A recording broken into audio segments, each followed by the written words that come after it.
need to declare victory on the whole prescription drug cost cut thing, and I'm gonna do that. But first, Trump says a lot of crazy things, and maybe this isn't one of the most important, but it's got people wondering what he's actually saying here. Take a look.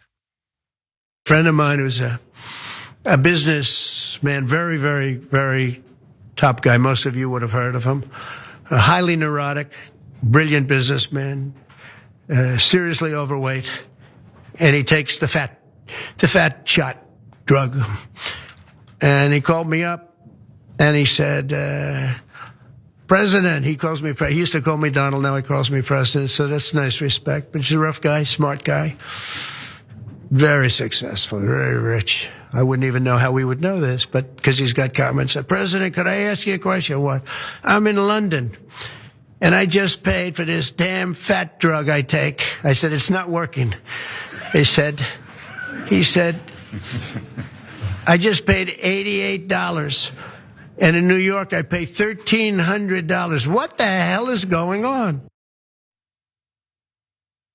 I don't even know where to start with that, with the, it's not working. Dude, Donald, I don't want to go off on a tangent about glass houses. But anyway, so people are wondering like, so who is he talking about there? That he keeps stressing, because it goes on and on and on.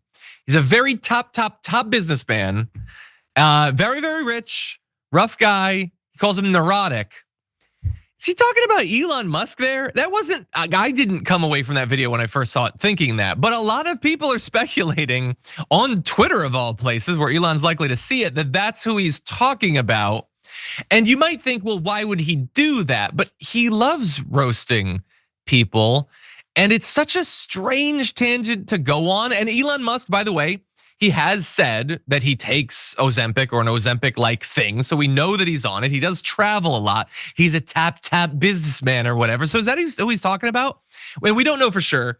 But King Christie on Twitter asked Grok, which has got to be the best AI because Elon Musk personally programmed it himself. And Grok said it's likely that Trump was referring to Elon Musk. Musk has publicly admitted to using weight loss drugs like Ozempic and fits the description of a well-known, brilliant businessman. Okay. His international travel supports the price complaint scenario. However, the seriously overweight label doesn't perfectly match Musk's public image, and Trump's storytelling can be exaggerated, leaving some uncertainty. I don't know if that's who he's talking about, but it's strange no matter what. I don't know why anyone would be Donald Trump's friend at this point when that's the treatment you get. But Jordan, any thoughts? You know, I saw that, and of course the Grok AI analysis is funny. That is also an extremely stupid, they're all stupid, but that is an exceptionally stupid AI model because it just gathers like tweets largely and spits out stuff that reflects the hive mind.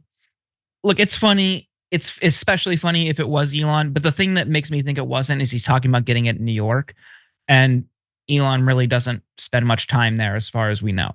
You know, he lives in California, he spends a lot of time in Texas, he's in Florida a lot now, he's also in the DC area now. Out of curiosity, I went to the Jet Tracker account that follows Elon's private jet just to see if he's been in either New York or London over the past few months, and he hadn't been either place. Okay. So my guess is it's like, of course he fits the description, but it's probably somebody that we don't know, maybe like a Peter Thiel.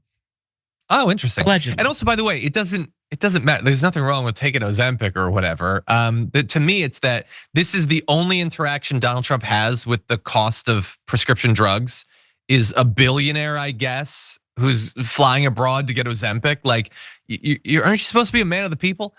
Anyway, the more important part of this is, I said yesterday in my coverage of this to me reads exactly like Trump is pushing for higher taxes on the wealthy. He knows that people hate the policies that are being advanced by the Republicans. So he just says the opposite to generate some cheap headlines, and then it doesn't actually happen. And as if to prove that point, Donald Trump posted this on True Social. This is the entire post. It is just a mashup of the positive headlines pretending that Trump has cut the price of prescription drugs. Now, maybe in 6 months, a year, 2 years, 10 years, whatever, the prices do go down. Maybe we're all shocked by him and RFK Jr.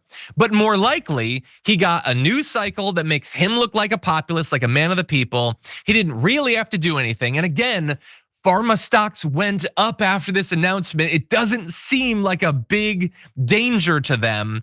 And so I feel a little bit vindicated, but we'll see if anybody outside of Trump actually benefits from this.